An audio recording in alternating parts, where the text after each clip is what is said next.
Podium Podcast. Lo mejor está por escuchar. La escóbula de la brújula.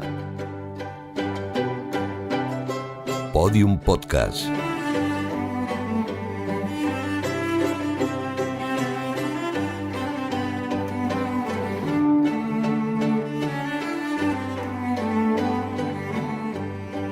Se acerca el final del veranito y... Ay, esto ya no sé yo... Juan Ignacio Cuesta, ¿cómo estás? ¿Qué tal? Bien. Bien. Estoy bien. Pero bien... Bien calentito. Ah, claro, ya. ¿Y tú, David Sentinella, cómo te encuentras? Yo trabajando, como siempre, ya se acabaron las vacaciones y ya de vuelta al trabajo. Marcos Carrasco, ¿y tú? ¿Cómo andas? Bien. Yo me voy a hacer unas vacaciones segunda ahora parte, ahora. Cuando vosotros seguís ahora y empezáis a trabajar, y yo os saludaré desde la isla de Pascua. Que me voy. Joder, Jesús Callejo, se me acaba de caer todo el equipo. Si ya estaba yo medio triste, ahora estoy envidioso, perdido. Joder, haz como yo. Yo tengo aquí la calefacción puesta y estoy al lado del brasero porque es que echo de menos el calor que ha hecho. O sea que, no sé, mi cuerpo me pide marcha. Así que ven para acá que tengo una manta zamorana.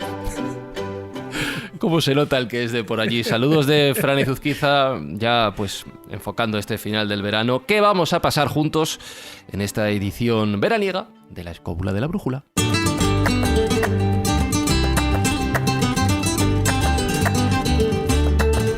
Y lo vamos a hacer hoy acompañados pues, de una persona que hace, la verdad es que hace un montón de cosas, porque es piloto aéreo, trabaja en la industria farmacéutica, es amante de los misterios, es escritor, colabora con varios medios de comunicación. Sus días duran más de 24 horas y encima ha sacado un rato para presentarnos hoy aquí en La Escóbula Las Piedras de los Dioses, editado por Luciérnaga. Miguel Labrador, ¿cómo estás? ¿Qué tal? Pues nada, encantado de estar en este programa y pues eso, con mucha ilusión, ¿no? Porque, bueno, nunca pensé que iba a tener esta repercusión y afortunadamente, bueno, pues es un no parar y ya digo, encantado. Y una pregunta ya personal, ¿tus vacaciones dónde están siendo, si es que están siendo? Pues mira, como me encuentro además, ya decías que iba liado, ¿no? Pero es que además me estoy construyendo mi casa, o sea, imagínate, solo el que sabe lo que es hacerse su casa ya se imagina la de miles de problemas que salen cada semana. Entonces, entre eso y que tengo una niña pequeña, bueno, pues ya hace como un par de años que mis viajes no son los de antes y entonces, bueno, va a ser muy casero. Yo me voy a ir para Extremadura unos días para meterme todavía más calor, pero me temo que este año, entre el presupuesto y demás, no van a ser unas vacaciones de estas inolvidables. Miguel, te recomiendo que no veas una película que se llama Esta casa es una ruina. No la veas. Pues por ahí va un poco el tema, ¿eh? O sea, que madre mía, o sea, yo, que además tengo muchos amigos que son jefes de obra y demás, me decían, no, bueno, vete preparando y tal. Y yo decía, bueno, no va a ser para tanto. Pues sí. Sí, es para tanto. Sí. Te gustan las aventuras fuertes, ¿no? Sí, pues no. Mira, pues a ver cómo sales de esta. Viendo el rollo que lleva Miguel, es capaz de construir su casa él con sus propias manos. Literalmente no lo voy a preguntar por eso, sino lo que vamos a hacer es viajar a través de este libro de Miguel, de Las Piedras de los Dioses, sin movernos del lugar.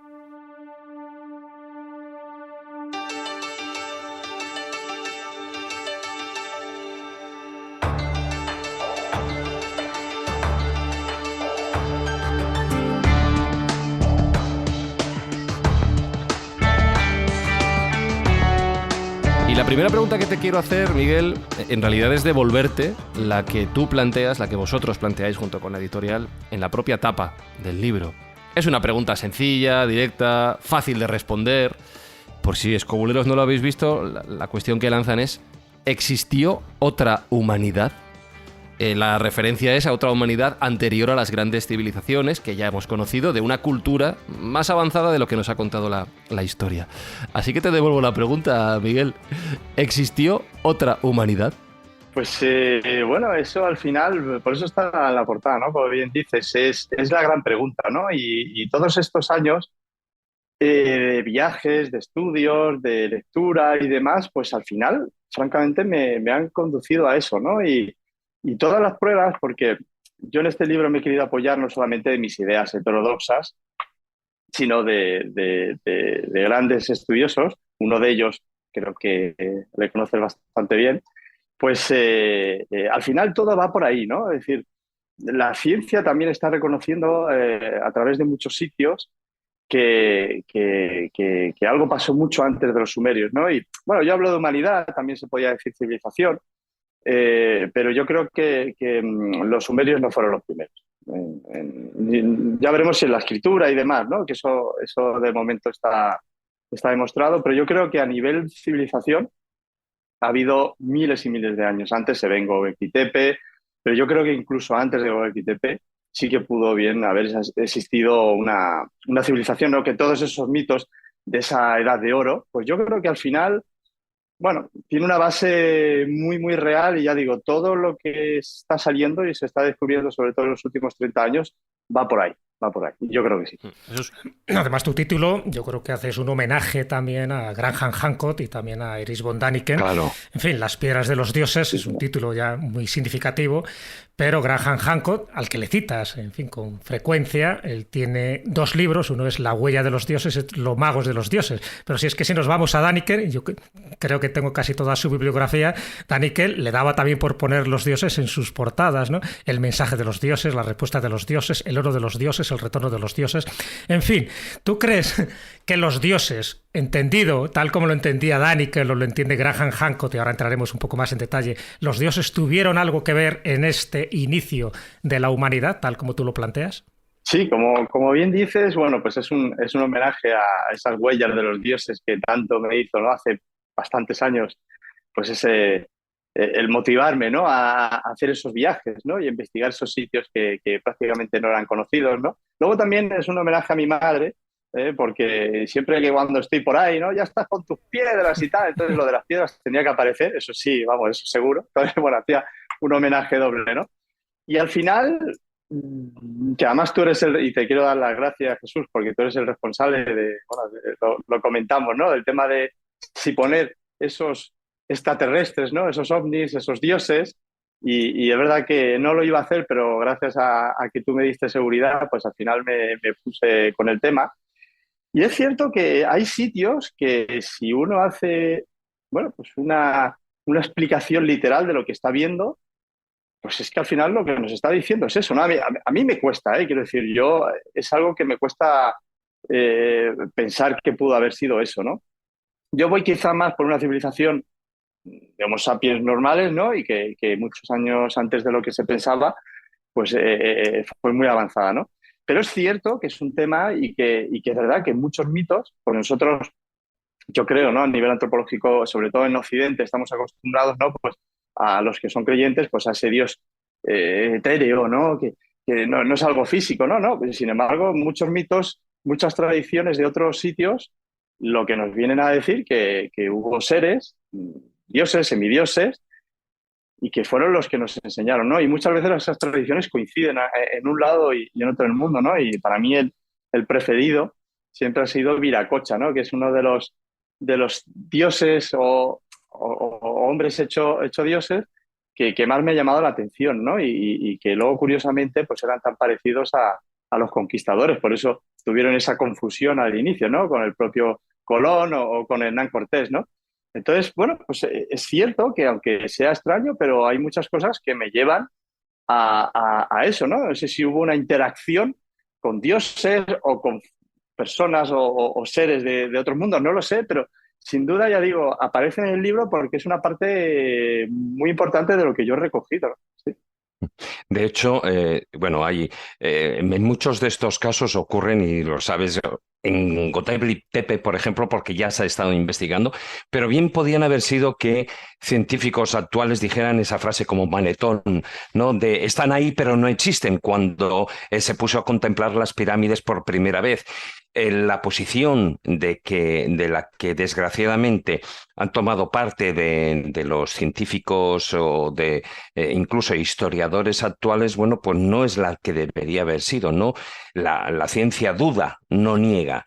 Y en este caso, cuando te encuentras con ciertas muestras, ya no estamos hablando de OPARS o objetos fuera de tiempo, sino muestras de que no encajan en el histograma que nos hemos planteado del ser humano, cuando estamos hablando de que pues, el Homo sapiens puede tener una antigüedad, yo que sé, de unos 230.000 años o algo así, el problema está en que si nos planteamos que antes de nuestra civilización, de la que tú estabas hablando, más que otros mundos, o sea, incluso dejando muy aparte el tema extraterrestre o las posibilidades, esas hipótesis que puedan haber, sino en la existencia de otras humanidades dentro de nuestra existencia como Homo sapiens sapiens, ¿no?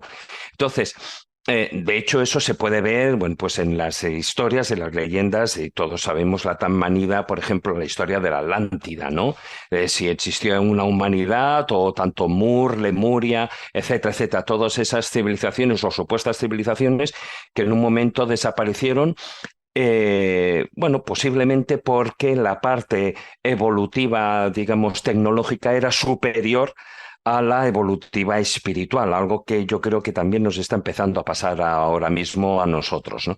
Entonces, ¿tú crees? Yo me imagino que en las piedras de los dioses te basas un poquitín en esas civilizaciones humanas que desaparecieron y que estamos viendo, bueno, pues que en diferentes lugares, como has dicho, ¿no? Göbekli Tepe, pues pueden ser una muestra de ello. ¿Crees que todavía nos falta mucho por localizar? O sea, muchos otros yacimientos en esas pruebas que nos puedan dar evidencias de pasadas civilizaciones humanas. Efectivamente, mira, esa es una pregunta vital en el libro, porque yo recojo, por ejemplo, en Göbekli Tepe una cosa que me impresionó de palabra del propio Klaus Smith, que es el jefe, el director del yacimiento de Göbekli Tepe, ¿no? O sea, no estamos hablando de alguien que piensa que es, sino el que más conoce ese yacimiento, el que lo descubre. Y él no solamente decía la rotura increíble de paradigma de saber que más del doble de tiempo hacia atrás de los sumerios ya hubo una civilización que fue capaz de no solamente subsistir, sino de reunirse, de tener unos conocimientos astroarqueológicos, de arquitectura, y capaz de levantar esas moles y demás, sino casi lo más importante a nivel más antropológico es el hecho de saber que siempre se había dicho, que yo creo que es lo más sensato, que primero fue el desarrollo del ser humano y luego, ¿no?, a través de la investigación de animales, agricultura, etcétera, y a partir de ahí todo el tema cultural, todo el tema religioso. Y sin embargo, en ese sitio se demuestra, en Göbekli Tepe se demuestra, insisto, en palabras de Klaus Smith, que primero algo impacta en esa cultura, en esa civilización, que hace que construya ese sitio y a partir de ahí, con el tiempo, se empieza a desarrollar. Es decir, primero fue la religión, eso era algo hasta hace 20 años prácticamente imposible para la academia y sin embargo eso es lo que está reconocido. O sea, que decir, la arqueología reconoce que eso es así hasta que haya otro descubrimiento, ¿no? Claro, Göbekli Tepe al final, aunque nos vayamos a hace 12.000 años, realmente la parte que se conoce es la parte última, la parte final. Hay sitios que se están excavando que no me dejaron pasar, que va hacia atrás en el tiempo, y yo creo que nos podremos ir a los 15.000, por lo menos es lo que me dijeron los arqueólogos de allí, y de allí para atrás. Claro, ¿qué es lo que pasa? Que se ha demostrado que esa etapa, que es el famoso Younger Dryas, ¿no?, del que tanto habla Graham Hancock y Robert Salk y demás, o por lo menos por los que yo he conocido eso, claro, esa súbita subida, ¿no?, del nivel del mar de unos 100, 125 metros, claro, normalmente los pueblos, los más desarrollados, suelen vivir al lado del mar. Claro, esa subida tuvo que borrar del mapa, pues si no todas las culturas, bueno, yo casi diría que el 90%, ¿no? Entonces, donde hay que mirar, en mi opinión, para descubrir miles de años atrás de Göbekli Tepe es al lado del mar. Hay que decir, porque me parece que 125 metros, no, o sea, no es una cosa lineal, no, 125 metros supone kilómetros y kilómetros de costa que se ha comido el mar. O sea, no es bajar a 125 y a partir de ahí, no, es muchísimo más, ¿no? Y para ello también, por ejemplo, en el libro cuento con Claudio Lozano, que es arqueólogo, profesor de la Universidad de Huelva, y que el trabajo que está haciendo es espectacular y lo que le queda, porque está en varios trabajos increíbles. Y va sobre eso, ¿no? Y en Huelva no sé si estará ahí la Atlántida o no, pero es verdad que coincide esos eventos de tsunamis con esas catas que ellos han ido viendo, ¿no? Y hace 12.000 años, pues evidentemente algo pasó que tuvo que destrozar todo lo que había allí y luego hubo un reinicio, ¿no? Y yo creo que no solamente pasó hace 12.000 años, yo creo que eso ha sido en esos 230.000 años que tú bien decías, eso es algo cíclico. Ya sabemos que si no es por el Sol, pues es por un meteorito, en fin, siempre van ocurriendo catástrofes a nivel mundial y que en 230.000 años, pues bueno, sabemos que el último pues fue hace 12.000, pero ha tenido que pasar varias veces. Entonces la posibilidad de una Atlántida pues se multiplica por varios, ¿no? Yo no sé si al final la Atlántida existió, Lemuria o Mur, ¿no? Porque al final esas tradiciones están por todo el mundo, pero yo creo o sospecho que no solamente hemos tenido una, sino varias. Pues mira, Miguel, una cosa que te quería preguntar, porque hemos tenido una coincidencia. De hecho, tú en tu investigación pues hablas cosas que hemos hablado varias veces en la escóbula, pues, por ejemplo, los ajú estos de la isla de Pascua, que son clavaditos a Tiahuanaco, lo que son este tipo de construcciones. Y me ha llamado la atención una cosa que es como una especie de anécdota, ¿no? Un templo que encuentras, una especie de pirámide, no que encuentras, que investigas, que está en mitad de la isla de Java, y tú esa fotografía se la enseñas a Miguel Rivera Dorado, que es, la mayor autoridad mundial en el tema maya, ¿no? Lo tuvimos en el programa, sí. Exactamente, que lo tuvimos en el programa. Y entonces dice, claro, es maya, pero que precisamente es que me ha pasado a mí muchas veces que todas estas construcciones del sudeste asiático, de la isla de Java, madre mía, cómo se parecen a las construcciones maya. Y entonces llega Manuel Rivera Dorado a decir que no lo conocía, que si tapas lo que son esta especie de dragones que son muy asiáticos, muy chinos y tal, que ahí había unas tortugas, había una colocación de las piedras más o menos de Borobudur, muy parecida, ¿no? Sí. Exactamente. Y dices, a ver, es que no, para mí siempre ha habido como una especie de intuición, de indicio, de rastreo.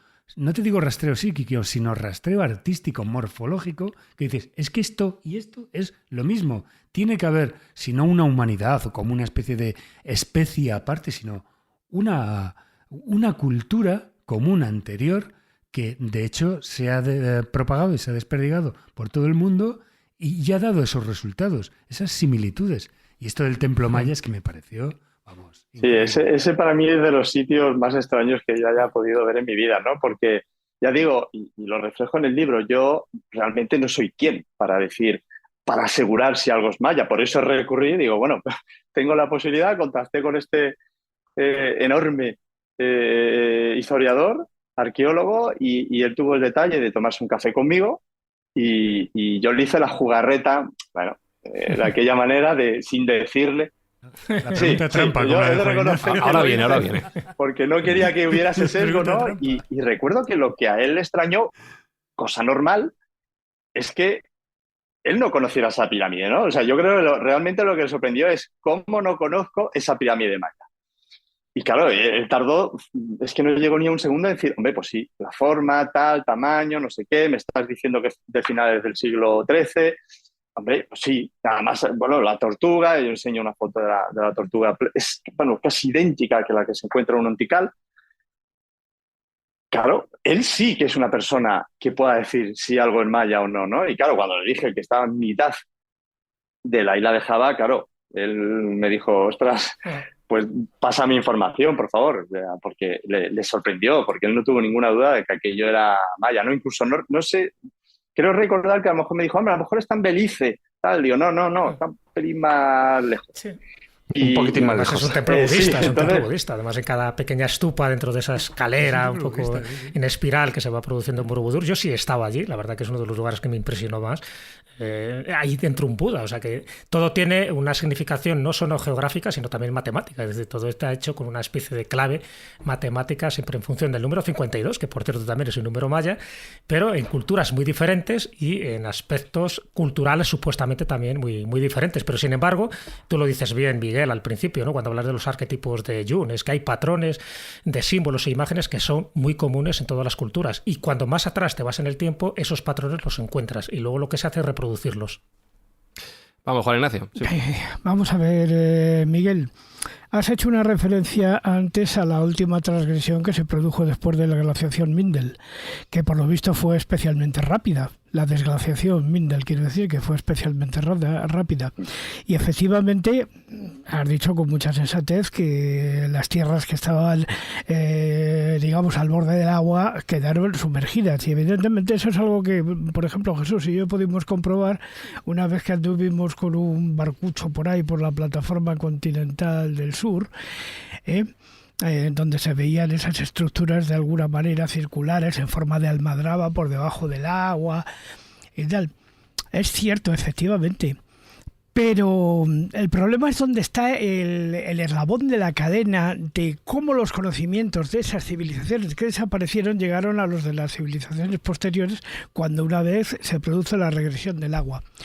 Yo eso lo he tratado en mi último libro, en mi último ensayo, que se llama La Golden Dawn y otras sectas mágicas, que me remonto de alguna manera a unos supuestos superiores desconocidos que no sabemos exactamente quiénes son, pero que fueron los transmisores de la tradición y el saber y la llevaron a Mohenjo-Daro, a la civilización Harappa, luego a Göbekli Tepe, que, en fin, y en otros sitios que desconocemos porque han desaparecido simplemente.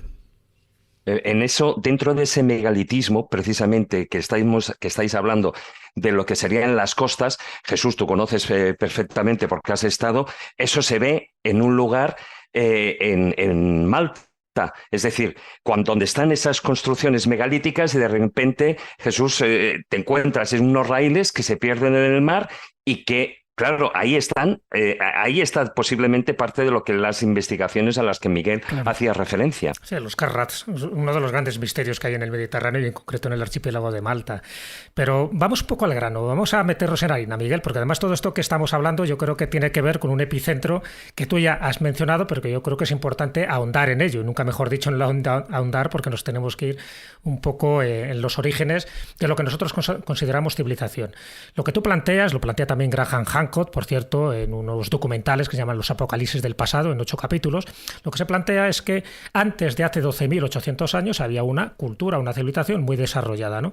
Que en el 12.800 años ocurre un acontecimiento cósmico catastrófico, que es lo que se suele llamar el Dryas reciente, el Younger Dryas, o como lo queramos definir, y ahí es donde se produce esa especie de edad de hielo que dura unos 1.300 años, donde sube el nivel del mar, donde desaparecen muchísimas especies animales y sobre todo mamíferos, y provocado, y parece que hay como dos teorías, una es provocado por un meteorito, bueno, meteoritos de las Táuridas, que impacta sobre todo en el hemisferio norte, o bien por un cambio de la actividad solar, como dice Robert Schoch, entre otros, ¿no? Pero da igual, el hecho es que hace 12.800 años sí que está demostrado científicamente que ocurre algo, un cataclismo que da al traste con lo que había anteriormente, y lo que había anteriormente sí que parece que era pues una gran civilización. No sabemos si estaban los Akpalus, si estaban los Ensuhor, si estaban los dioses, pero bueno, había una gran civilización que luego dio lugar a muchos mitos, entre ellos el diluvio, entre ellos a la Atlántida, a Mu, a Lemuria, todo lo que queramos. Y que, según tú también expones, y un poco siguiendo también esos pasos de Graham Hancock, luego cuando esto ya se estabiliza, cuando las temperaturas empiezan a subir, cuando empezamos con el Holoceno, cuando empezamos con el Neolítico, pues poco a poco las culturas se van desarrollando, desaparece la cultura Clovis y se va desarrollando ciertos aspectos culturales que parece que son herederos de esa gran civilización madre que existió en su momento, ¿no? Ahí es donde luego tenemos reminiscencias de ese antes y después. Göbekli Tepe sería uno, pero por ejemplo tú mencionas otro que me parece sumamente sorprendente y creo que has estado allí, que es en Gunung Padang, ¿no? En Java, en fin, en esa pirámide donde está hecha de miles de bloques, ¿no? De bloques de piedras hexagonales, parece ser que son de basalto, volcánicas, y que formarían parte de lo que hubo antes y de lo que quedó después de la destrucción. Y luego nos tendríamos que ir a ese famoso 3100 a.C., esos 5.000 años, donde aparecen ya las culturas del Sumer, en Babilonia, en el Tigris, en el Éufrates, donde aparecen las del Valle del Indo, donde aparece Egipto. En fin, Siguiendo un poco toda esta cronología rápida que yo acabo de comentar, podríamos decir que antes de esos 12.800 años había esa cultura madre, que luego se produce esa especie de descomposición o desintegración por ese acontecimiento catastrófico cósmico, y que luego lo que quedan son restos que se van reconstruyendo poco a poco, y cuando empiezan a tener su floración o su apogeo serían en esos 3.000 antes de Cristo. ¿Más o menos lo he resumido bien? Sí, sí, perfectamente. Y como bien decías, en Guru Padán, aunque a ver, para ser honesto, todavía falta mucha investigación. Es verdad que Graham Hancock va con el famoso geólogo, que ahora no me acuerdo de cómo se llama este hombre, y son los que empiezan a demostrar a través de catas, ¿no?, que aquello, bueno, pues pasa de los 3.500 aproximadamente de la parte de arriba, ¿no?, de la parte más superficial, donde encontramos todos esos bloques volcánicos, que evidentemente es verdad que cuando uno está ahí arriba, eso es artificial, eso se sabe, ¿no? Claro, ¿cuál es el problema? Que cuando se van haciendo las diferentes catas hacia abajo de la pirámide o montaña, pues claro, vamos bajando, creo que era al 7.000, luego al 9.000, luego nos vamos al 17, y en un principio aparecía 27.000, 28.000 años, pero el último estudio, que es bastante reciente, pues daría oficialmente hace 24.000 años, ¿no? Lo bajan esos 5 o 6.000 años. Bueno, a mí me sigue costando, de reconocerlo, ¿no? Y es verdad que cuando uno... Claro, hay una vegetación increíble allí en esa zona, y incluso, bueno, yo tuve la oportunidad de sacar un dron. Es que hasta con el dron es muy difícil de ver realmente si eso es una pirámide. Es que es muy difícil. A mí, en principio, me pareció una montaña. ¿Qué es lo que pasa? Que cuando uno va subiendo a las escaleras, es verdad que esa forma de terrazas, bueno, yo tengo muchas dudas, pero insisto, al principio me parecía más natural que otra cosa, luego ya me ha parecido un poquito más artificial. Claro, lo que pasa es que eso rompería récords en todos los sentidos. O sea, es que es una cosa que, bueno... Bueno, en Tiahuanaco pasaría algo parecido. Sí. Acuérdate de la teoría de Arthur Sponasky, donde habla de 17.000 años, ni más ni menos. Exacto. Porque estaríamos hablando de eso, que antes de 12.800 años había algo. Y esa es la pregunta. ¿Qué es lo que había y qué es lo que fue destruido? Acabas de mencionar un tema para mí vital, que es Tiahuanaco. Es uno de los sitios, yo creo, más incomprendidos. Es injustísimo que ese sitio no lo conozca todo el mundo. Es verdad que no es tan espectacular, como siempre digo, ¿no? Es verdad que uno cuando va a un yacimiento arqueológico pues espera siempre un Teotihuacán, una Giza, tal. Lo que pasa es que ese sitio a mí me parece incluso más espectacular si uno sabe lo que tiene que fijarse. El manejo de la piedra, los conocimientos que allí hay, ese IKEA, ¿no? Yo lo llamo el IKEA de las Haches, ¿no? Y de esas construcciones son increíbles a 4.000 metros de altura. Cuando yo hablo con Nacho Gallego, ¿no?, este increíble arqueólogo, y es lo que yo siempre digo, eso es lo que hay que respetar. O sea, lo que la arqueología demuestra, hasta que no haya otra cosa, bueno, yo siempre me gusta recalcarlo, eso es lo oficialmente aceptado. Bueno, pues este sitio estaríamos hablando de en sus inicios de hace 3.000 años, pero siempre digo, herejía mía, propia. Yo creo que, hombre, no sé si esos 17.000 años, pero yo creo que ese sitio, incluso yo me iría más atrás de Göbekli Tepe. Yo creo de los sitios primigenios, en todos los sentidos, a nivel de construcción, a nivel de... Yo creo que incluso, que tú sabes muchísimo más que yo, y para eso te lo pregunté, Jesús, el tema de la teoría de Hans Horbiger, ¿no? Yo creo que pudo haber... supervivientes de ese cataclismo que se irían allí, porque curiosamente estamos hablando de un sitio que es, bueno, que es el lago más alto, ¿no?, con agua salina de todo el lago Titicaca. El lago Titicaca.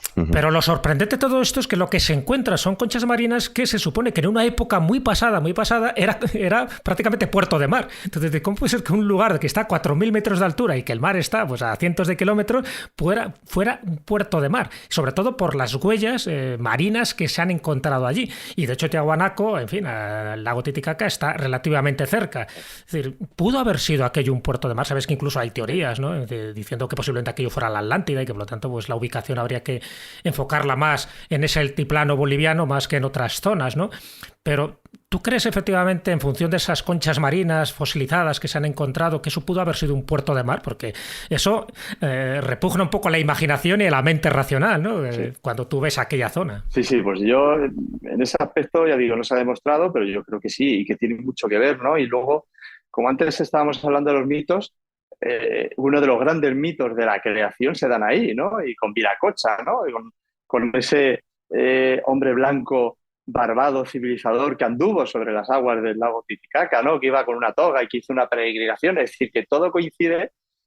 Antes de la llegada de los españoles ya había esa tradición, ¿no? Luego, aparte, también la de los gigantes, que luego yo recojo algunos escritos de la conquista, ¿no? En las que supuestamente ahí se habla que bueno, se encuentran con huesos de gigantes, ¿no? Bueno, pues la tradición dice, como en Gunung Padang y en otro sitio, que bueno, eso se hizo en una noche, en un día y en una noche por gigantes, ¿no? Pero yo creo que nos podemos ir muy atrás, pero mucho más atrás, muchos miles de años atrás de Gobekli Tepe, aunque ya digo, esto sigue siendo una herejía, porque para mí, insisto, Nacho Gallego es el primero que me dice, que por cierto me revela una cosa que no puedo hablar, de un descubrimiento que va a salir un paper, un artículo científico en octubre, creo que era en octubre, noviembre, en el que se va a revelar una cosa espectacular. No va por donde yo... Bueno, ¿pero en qué zona? Por lo menos dinos en qué zona se va a revelar eso. En pleno Tiahuanaco. O sea, en pleno Tiahuanaco, claro, ¿qué es lo que pasa? Que se conoce... Yo pensé que era más pequeño. Yo cuando estuve allí, bueno, pues vi lo típico, ¿no? Pumapunco, Tiahuanaco. Él, por ejemplo, me reconoce una cosa que yo desconocía, que yo pensaba que Tiahuanaco, aunque esté a 1 kilómetro, no tenía nada que ver, porque es cierto, la práctica constructiva no tiene nada que ver Tiahuanaco con Pumapunku. Ambas son sobresalientes y enigmáticas por doquier, pero no tienen nada que ver. Bueno, pues él me reconoce que los estudios que ellos han hecho, después de él estuvo trabajando para la ONU allí 3 años, hizo un estudio maravilloso con drones y demás, que ambos sitios son de la época de desarrollo de Tiahuanaco. O sea, es decir, están unidos, no están separados por nada. O sea, es decir, los dos fueron en la época de desarrollo. Pero ya digo, el descubrimiento, yo estoy pendiente para poder divulgarlo, pero bueno, di la palabra de no poder decirlo. Bueno, pues es un descubrimiento muy chulo. Es algo que va a ser espectacular. Pero eso también lo que sí que denota es que hay tanto por descubrir. O sea, es que realmente se conoce un 30%, una cosa así, ¿no? Es como Egipto, ¿no? Le dicen lo mismo, ¿no? Le falta un 70, un 60% por descubrir. Y yo creo que Tiahuanaco, sobre todo por lo que decías, ¿no? Yo creo que esos 22 kilómetros que separan Pumapunku, que sería realmente el puerto, ¿no? La parte del puerto, con el lago Titicaca, claro, si nos vamos a esos miles de años atrás, realmente ahí sí que pudo haber estado. Porque dicen de las crecidas, yo creo que sí que fue un puerto perenne de cuando el lago Titicaca llegaba hasta ahí. Entonces, bueno, pues ya digo, para mí ese es uno de los sitios que va a ser clave a la hora de poder demostrar algún día, y sobre todo por lo que haya debajo del lago Titicaca, que allí puedo ser uno de los indicios de las primeras civilizaciones. Yo creo que sí. Una pregunta, Miguel, que llevo dándole vueltas a la cabeza un rato. Has hablado de tu madre cuando le planteas estas cosas y te dice, ya estás niño con las piedras otra vez. ¿Cómo te haces estas preguntas que estás lanzando hoy en el programa? ¿Cuál es el primer caso que a ti te hace pensar en toda esta posibilidad? ¿Cuáles son esas primeras piedras, en tu caso, que te despiertan la curiosidad? Mira, yo de niño, de lo poco que di de los sumerios, y yo, como casi TDAH que era, pues era de lo poco que yo atendía, de lo que realmente me parecía interesante.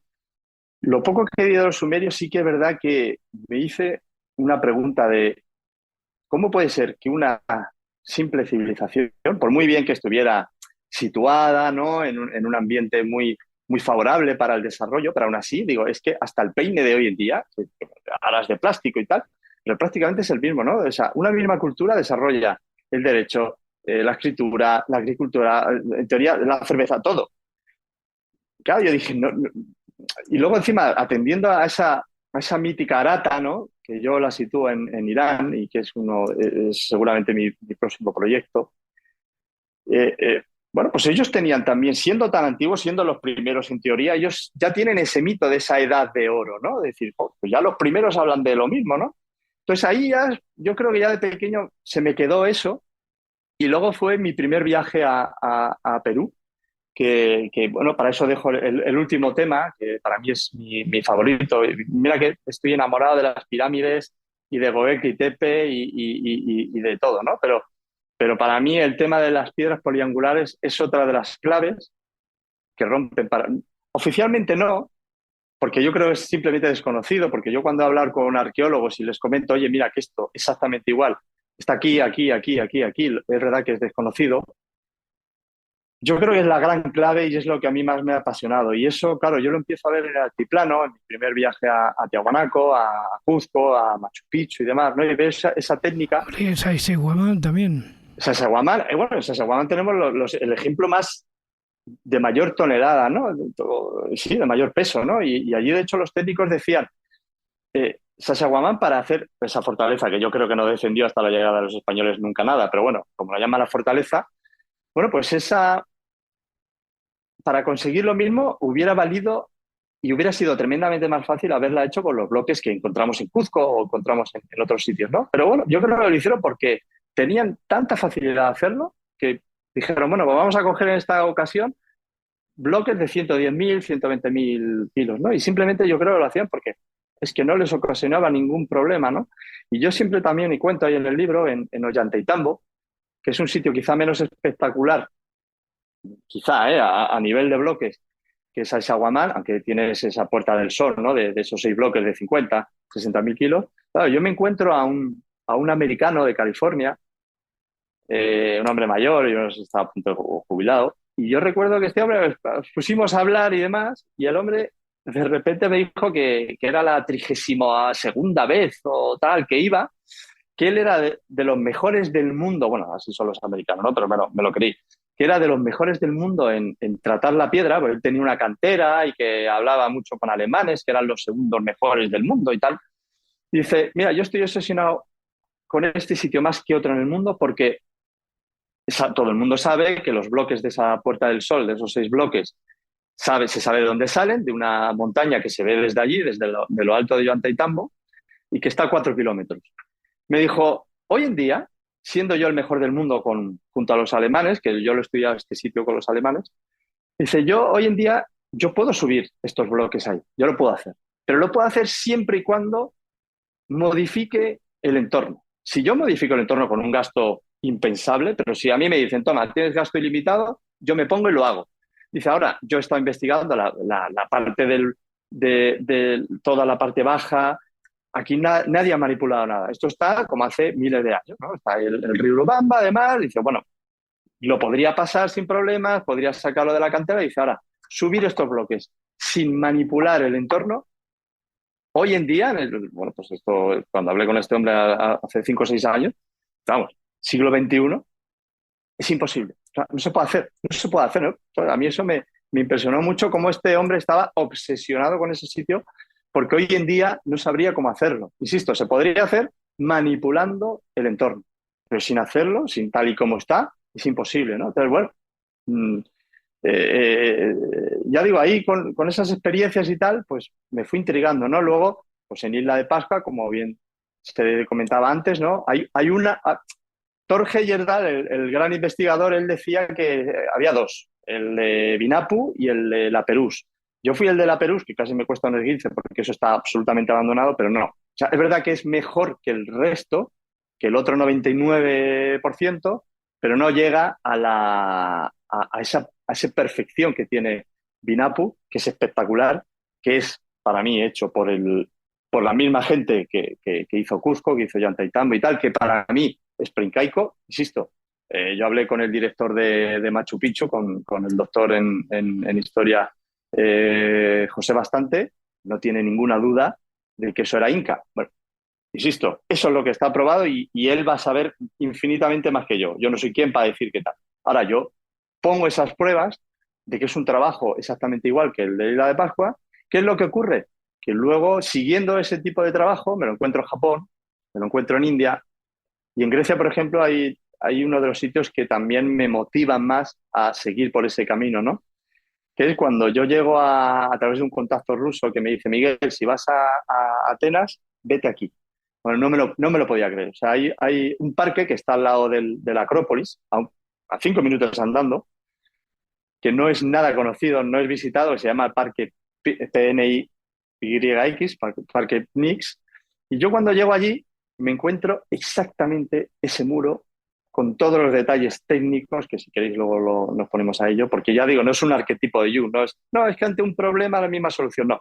Es algo tan específico, tan avanzado, tan anacrónico, que es impresionante. ¿Y qué es lo que pasa? Que yo cuando veo ese muro, que me quedo absolutamente anonadado, me voy inmediatamente al Museo Arqueológico de Atenas y pregunto por un arqueólogo por allí y tal, no sé qué, y bueno, pues me sale un hombre y le digo, mira, es que yo estoy investigando esto y tal, y digo, mira, ¿me quiere usted decir el muro este del Parque Nix, quién lo hizo? Y el hombre, ¿verdad?, que le sorprendió, pues igual que Miguel Rivera Dorado, pues este hombre le sorprendió que alguien le preguntara por ese muro, porque verdad que eso es completamente desconocido. Pero este hombre me dijo, pues mira, hay dos cosas que te puedo decir. Una, no sabemos quién lo hizo ni cuándo. Dice, lo único que sabemos es que en la Grecia clásica ese muro ya estaba. Es decir, estaríamos hablando de como mínimo 3.200, 3.300, 3.500 años. Como mínimo. Pero no se sabe. O sea, lo único que saben es que eso ya estaba abandonado en los inicios de la Grecia clásica. Claro, cuando uno ve ese tipo de trabajo, que es exactamente igual, con todos los requisitos que uno se encuentra, pues también pues, en el Osiraion en Egipto, en el Templo del Valle o en la propia base de la pirámide de Micerinos, pues claro, eso es lo que a mí más me ha alucinado y es por lo que realmente el libro lo he hecho principalmente por eso, porque es un tipo de constructivo. Me falta, no sé si por suerte o por desgracia, me falta todavía algunos sitios por visitar, pero a mí me parece que es increíble y que es la clave de que hubo gente que, por lo menos, que navegó por todo el mundo hace miles y miles de años. Bueno, a mí me gustaría plantearte, Miguel, voy a hacer un poquitín de, Juan Ignacio, te voy a hacer un poquitín de pregunta trampa. Venga, sintonía de la pregunta trampa. Venga, sintonía. En el libro hablas de, bueno, tú antes has comentado también que te gustan mucho las pirámides y hablas también de las pirámides chinas, aunque pues, son posteriores, evidentemente, pero hay unas pirámides en Europa que llevan consigo un marchamo y es el de la discordia, ¿no? Te estás sonriendo porque evidentemente sabes a cuáles me refiero, las pirámides bosnias. Las pirámides bosnias que según, pues están ahí a unos 30 kilómetros de Sarajevo y que según las investigaciones, por los fósiles, porque se supone que esa zona también estaba debajo del nivel del mar y tal, según los depósitos, los sedimentos en el sustrato de esas formaciones supuestamente piramidales, se viene a estimar una antigüedad entre 8 y 12.000 años. Bien, esas pirámides, la pirámide del Sol o de la Luna, como se las ha venido a llamar, ¿no? Tienen, algunos de los bloques tienen entre 5 y 30 toneladas, ¿no? ¿Para ti qué son? Mira, es una pregunta muy difícil, efectivamente. Porque... Lo sé, y he avisado que era la pregunta trampa. Sí. A ver, mira, para que te hagas una idea, a ver, lo que pasa es que espero haberme confundido. Ojalá y me haya confundido. Yo cuando estuve por Sarajevo y tal, hace unos pocos de años, me pasó lo mismo que Ica. Yo cuando pasé por Ica, yo fui al oasis y no fui a ver las piedras, porque yo creo que no son verdaderas. Luego ha habido gente muy seria y tal, me ha dicho, oye, Miguel, sí, hay una parte que es falso y tal. Pues en Bosnia me pasó más o menos lo mismo. Yo cuando pasé por Sarajevo y toda esa zona, no fui. Ahora, por ejemplo, tengo a Lorenzo Fernández Bueno que se van ya, o sea, creo que la semana que viene se van a Bosnia y van a las pirámides. Yo le he pedido, bueno, voy a comentar que me explique todo lo que pueda, porque ha habido cosas que me chirrían, pero luego también es cierto que ha habido algunas cosas, por ejemplo, las esferas, ¿no? Yo cuando veo las esferas esas, ¿no? Que luego te ves que vi en Costa Rica. Sí. Hombre, pues yo no sé si eso lo ha hecho alguien muy mañoso. Es que yo creo que no. O sea, quiero decir, ¿quién se va a poner a enterrar ahí una bola tan perfecta? Pues ya tengo las dudas, ¿no? Y ojalá y pueda decir, oye, Miguel, hiciste el tonto por no haberte pasado por las pirámides. No lo sé. A mí, insisto, es que aunque yo sea el primero que tiene esa teoría heterodoxa tal, Luego hay sitios que a mí me cuesta reconocer que puedan ser realidad. Insisto, ahora, Lorenzo, pues yo espero que me pueda traer alguna evidencia y que ojalá, ¿no? Porque iría muy a mi favor, ¿no? Pero insisto, hasta el día de hoy, a mí me da de que no, pero ojalá, ojalá. Hombre, a ver, estaríamos hablando de un complejo. Son Sí. dos pirámides grandes, el Sol, la Luna, luego hay dos pequeñas que también se la llaman de la del dragón y no recuerdo exactamente. Y las esferas sí que es cierto que hay como una veintena de esferas, o creo recordar, o incluso más, que están en un pueblo en Oshimichi, ¿no? En un pueblo cercano a lo que es la zona, con lo cual, supuestamente estaríamos hablando de que la zona habría estado poblada por otra civilización, ¿no? Antigua. Mira, permíteme que porque, insisto, hay veces que se me ha quedado, y en el libro también lo reflejo, se me queda la cara de tonto, y mira, me pasó con Japón. Y por eso entiendo muchas veces a la academia y a las teorías ortodoxas, porque luego es muy difícil, yo entiendo que sea muy difícil de romper. ¿Por qué? Yo cuando voy a Japón, voy con mi mujer, es un viaje, bueno, es de los pocos no tan arqueológicos, ¿no? que he hecho. Y bueno, pues yo me empapo un poco en el Palacio Imperial, no sé qué, y claro, pues yo veo en todos los papers y demás que encontré, bueno, pues yo veo que es, ¿vale? del emperador del siglo XVI, no sé cuánto, pim pam, ¿vale? Entonces yo me acerco allí, en Osaka, y cuando estoy en Osaka, sí, yo veo cosas, digo, pues mira, yo creo que esto es reconstruido y tal, no sé qué. Y fue mi mujer que sabe de piedras, pero porque me ha acompañado a muchos viajes, y ella es la que me dice, oye, Miguel, no me dices nada de los bloques que hay abajo, que son esos esos que estudias, que tanto te gustan, que hemos visto aquí y allá, no sé qué, no sé cuánto. Y yo le dije, o sea, me considero una persona heterodoxa a más no poder. Yo le dije, no, no. Es verdad que es parecido, pero yo creo que es una reconstrucción, ya es casual, y ha quedado así, pero este palacio, yo lo he estudiado y es del siglo XVI, no hay ninguna duda. Hasta tiempo atrás, o sea, tiempo después, 4 o 5 meses, yo me encuentro con un artículo científico de la Universidad de Tokio, en el que estudian esa base, porque claro, lo del siglo XVI es reconstrucción, pero es que la base es megalítica de hace miles de años y no sabe quién lo hizo. O sea, si me pasó a mí, que yo soy el de la teoría de las piedras poliangulares, ¿cómo no le va a pasar a alguien que lleves 30 años estudiando? Entonces yo entiendo que eso pueda pasar. Entonces ya digo, pues ojalá me haya confundido en no haber ido a la pirámide de Bornia por haber creído que no es verdadero, ¿no? Ojalá, ya digo, espero en breve poder saber si tengo que ir o no.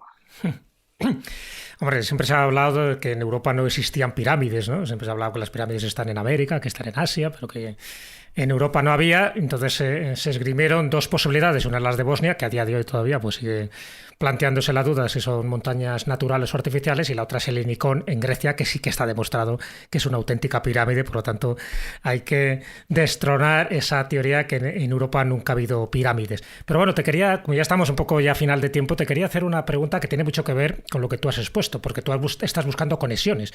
Estás hablando, por supuesto, de las piedras poliangulares, como te las has encontrado en distintas culturas, en distintas zonas geográficas, y que parece que tenían todos como un método muy común de construcción y además muy complejo.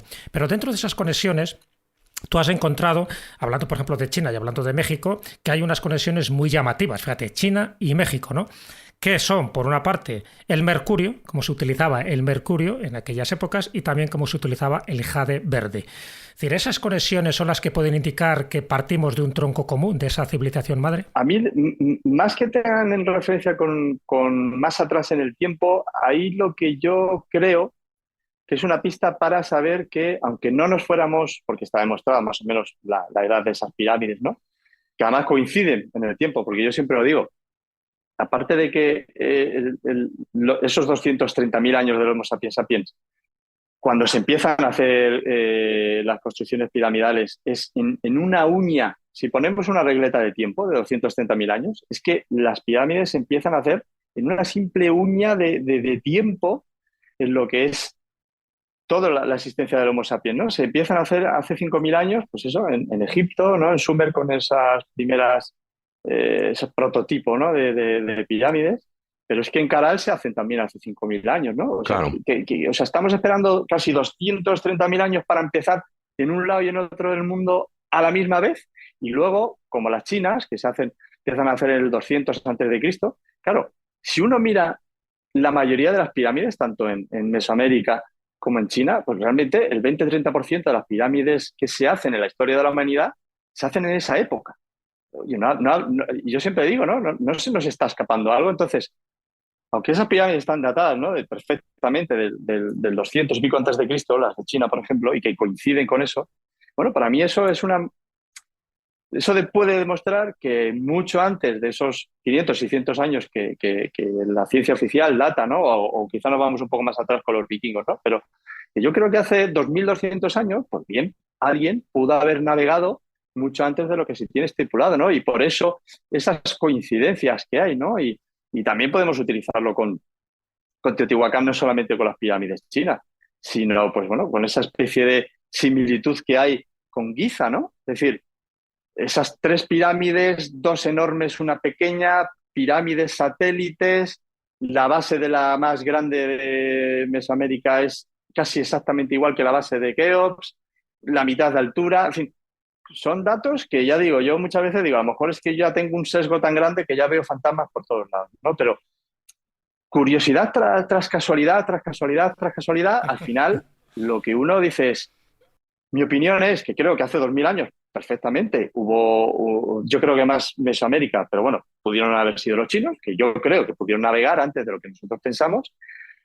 y luego, pues mucho antes de esos 10.000, 11.000, 12.000 años, pues creo que sí que hubo una civilización madre, pero ya digo, en este caso, con el tema del mercurio y tal, yo creo que lo que se reconoce es que bien se pudieron haber conocido, porque luego hay una figura muy, no sé si muy conocido, para mí era la más famosa, ¿no? De ese ser japonés que está en el Museo de México, ¿no?, de Arqueología, ¿no?, en posición de asana.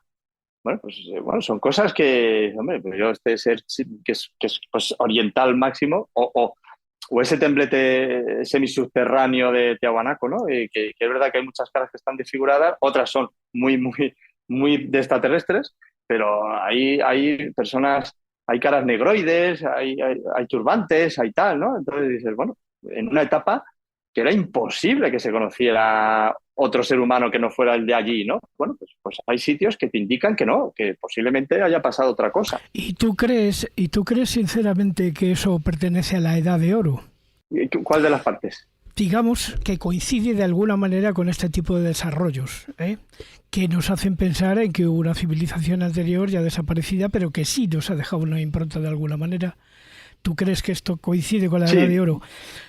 Pues te voy a decir una cosa, para que veas. Si tú exploras en el ingenioso hidalgo Don Quijote de la Mancha, hay un discurso que conoce poca gente que se llama el discurso de la Edad de Oro, donde ya apunta esa posibilidad don Miguel de Cervantes. Sí, señor. Bienaventurados aquellos tiempos en los que los hombres no sabían lo que era tuyo y mío y solo tenían que levantar la mano con la que comer el fruto de los árboles. Es una maravilla, yo te lo recomiendo. Pues mira, Miguel, ahí tienes deberes para que tú... sí, tienes... Está claro, está claro. Pues mira, ahí... Pero fíjate, yo para un tema más... O sea, yo creo que lo único que pudo sobrevivir fue la piedra. Y por eso nos queda eso, ¿no? Porque el resto es un estudio, mira, es una cosa que debía haber metido, pero luego con toda la faena, ya dijo, lo de la casa, la niña y tal, y el trabajo, ya fue demasiado. Bueno, se me olvidó meter un estudio reciente de la Universidad de Singapur, de geología, que hicieron ese estudio de qué es lo que pasaría si nosotros ahora mismo desapareciéramos.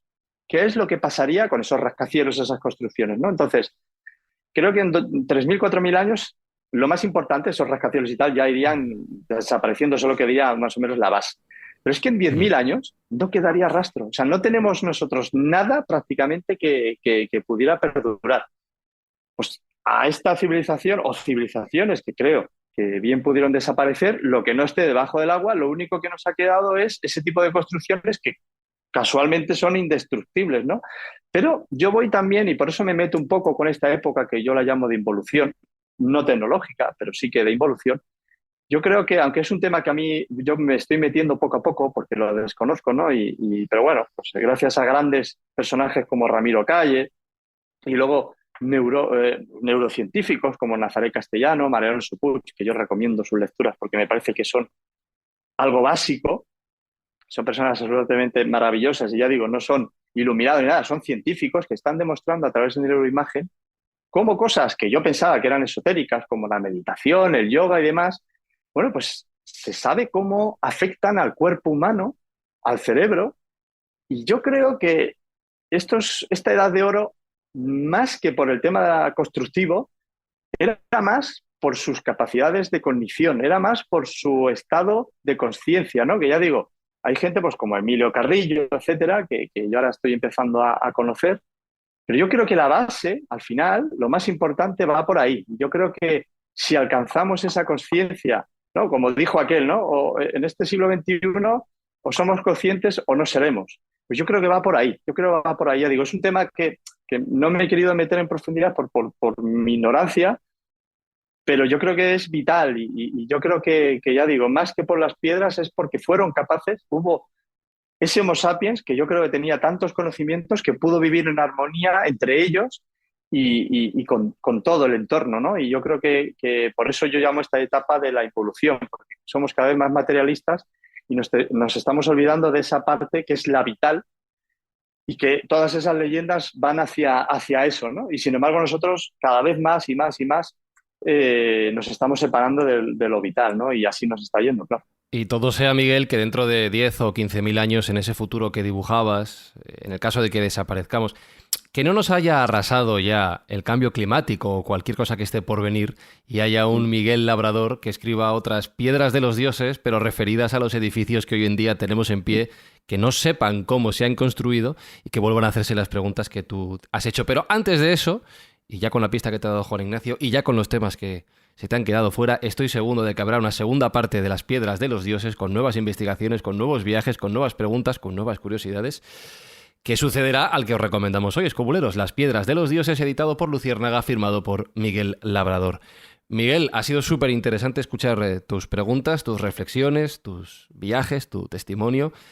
Y gracias por ya que se nos acaban las vacaciones, gracias por este viaje escobulero radiofónico virtual y esperamos poder hacer más travesías contigo en el futuro. Yo a vuestra disposición, faltaría más y ya digo, encantado y sí, ojalá y podamos volver a estar otra vez juntos. Muchas gracias. Gracias a ti, Miguel. Un abrazo. Gracias. Miguel. Un abrazo.